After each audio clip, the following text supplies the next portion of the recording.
Pada masa ke-14 Masehi, di wilayah Goa terdapat 9 desa yang dikenal dengan nama Bate Salapang atau 9 Bender Untuka. Kemudian, ke-9 desa itu menggabungkan diri membentuk sebuah pemerintahan bersama, yaitu Kerajaan Goa. Kerajaan Goa pernah terbelah menjadi dua setelah masa pemerintahan Tuan Tangkalopi pada abad ke-15. Hal ini disebabkan oleh perang saudara antara dua putra Tuan Tangkalopi, yaitu Batara Goa dan Karaeng Lorisero yang saling berebut tahta. Pada akhirnya, Batara Goa menang dan Karaeng Lorisero mendirikan kerajaan Talo.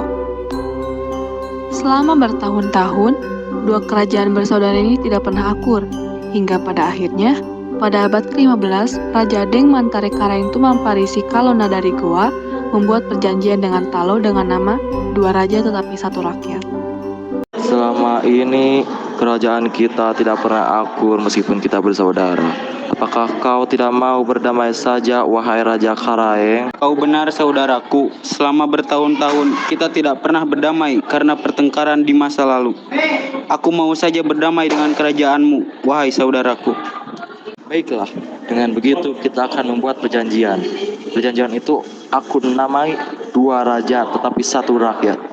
Dengan begitu aku yang akan menjadi raja dan engkau, wahai Karaeng, akan menjadi menteri. Setelah ini tidak akan ada lagi pertengkaran, perselisihan, dan perlawanan. Aku setuju dengan perjanjianmu, wahai saudaraku. Dan sekarang nama kerajaan kita menjadi Kerajaan Goa Talo. Perjanjian tersebut berisi kedua kerajaan tidak boleh lagi saling melawan dan harus bersatu. Setelah itu, kerajaan berdamai kembali dan diikuti dengan penyatuan kekuasaan sehingga namanya berubah menjadi Goa Talo. Pada awal abad ke-16, datanglah Dato' Ribandang, ulama Islam dari Sumatera Barat. Ia menyebarkan ajaran Islam di Makassar. Raja Goa Talo pertama yang memeluk Islam adalah Satu Mangarangi Daeng Manrabia 1593 sampai 1639 dengan gelar Sultan Alauddin I, diikuti oleh para rakyatnya. Lalu pada akhirnya sekitar abad ke-16 kerajaan Goa Talo berubah menjadi kesultanan. Kesultanan Goa Talo mencapai puncaknya pada masa pemerintahan Sultan Hasanuddin. Ia membawa Makassar sebagai daerah dagang yang maju. Pada masa kejayaannya ini, Goa Talo dikenal sebagai negara maritim yang menjadi pusat perdagangan di bagian timur Nusantara. Selain itu, di bidang sosial, Sultan Hasanuddin berhasil memajukan kebudayaannya dan pendidikan Islam. Hal ini ditujukan dengan banyaknya murid-murid dari Goa Talo yang belajar agama Islam sampai ke Banten. Makassar yang merupakan pusat perdagangan dan pelabuhan strategis di wilayah Sulawesi membuat Volk milik Belanda ingin menguasai wilayah Sulawesi Selatan, terutama yang dikuasai kerajaan Goa Talo.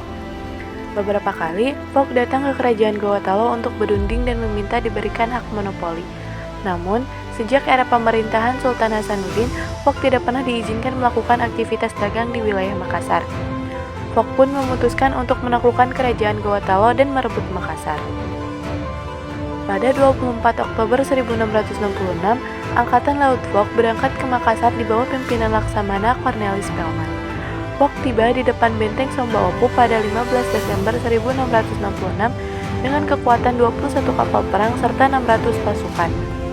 Begitu sampai, Spelman mengutus orangnya menemui Sultan Hasanuddin untuk menyerah dan membayar ganti rugi kepada Volk.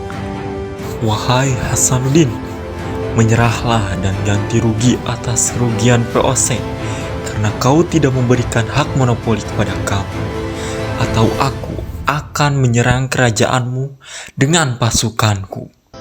Akan tetapi, tuntutan tersebut ditolak keras oleh Sultan Hasanuddin karena Volk tidak memperlihatkan niat baiknya. Tidak, aku menolak dengan tegas, tak akan menyerahkan kerajaanku kepada kalian. Kau keras kepala sekali rupanya. Baiklah, kalau itu maumu, rasakan akibatnya. Menanggapi penolakan dari Sultan Hasanuddin, Laksamana Spelman menyerang Makassar pada 21 Desember 1666. Sultan Hasanuddin pun memperkuat istana Sombaopu dengan membangun benteng dan siap mengangkat senjata.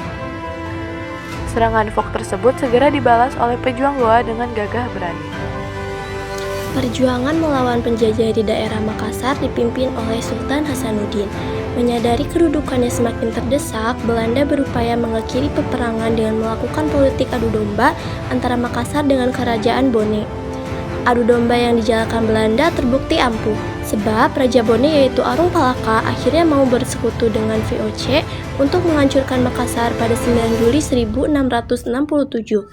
Alasannya karena Arung Palaka menaruh dendam kepada Sultan Hasanuddin.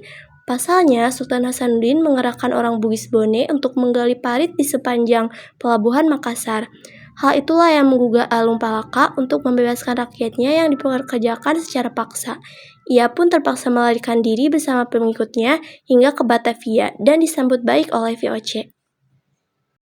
Hai Cornelis, aku dapat membantumu untuk menghancurkan Makassar dan membuktikan bahwa diriku adalah sosok yang dapat diandalkan.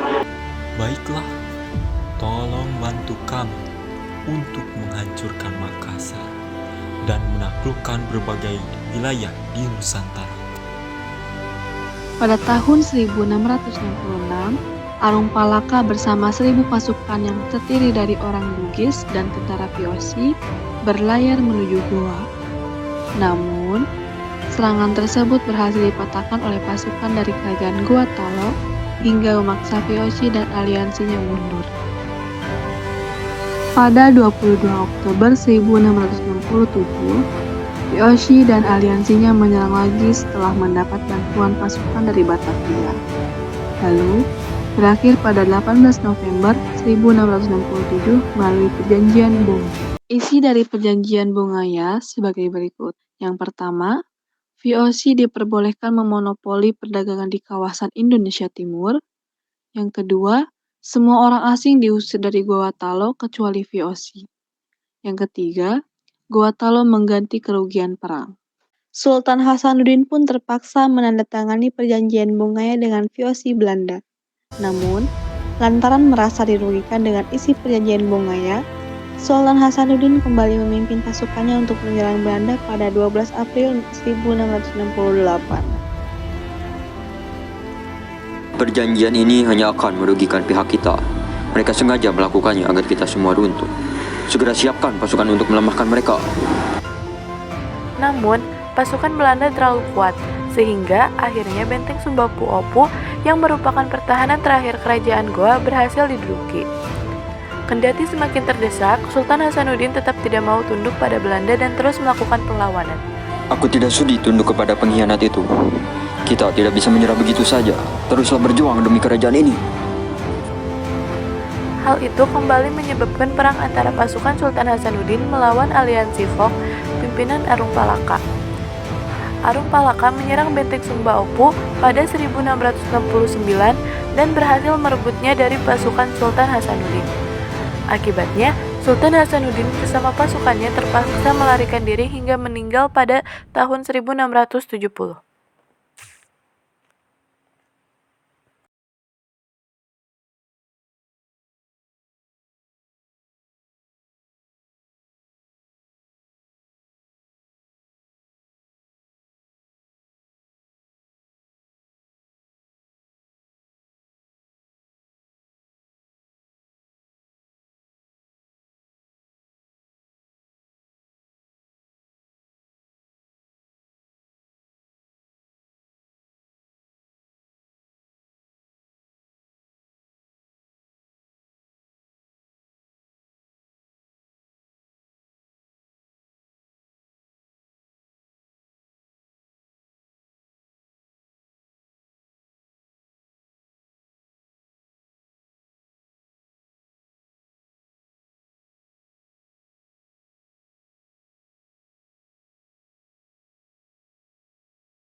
Baiklah, tolong bantu kami untuk menghancurkan Makassar dan menaklukkan berbagai wilayah di Nusantara.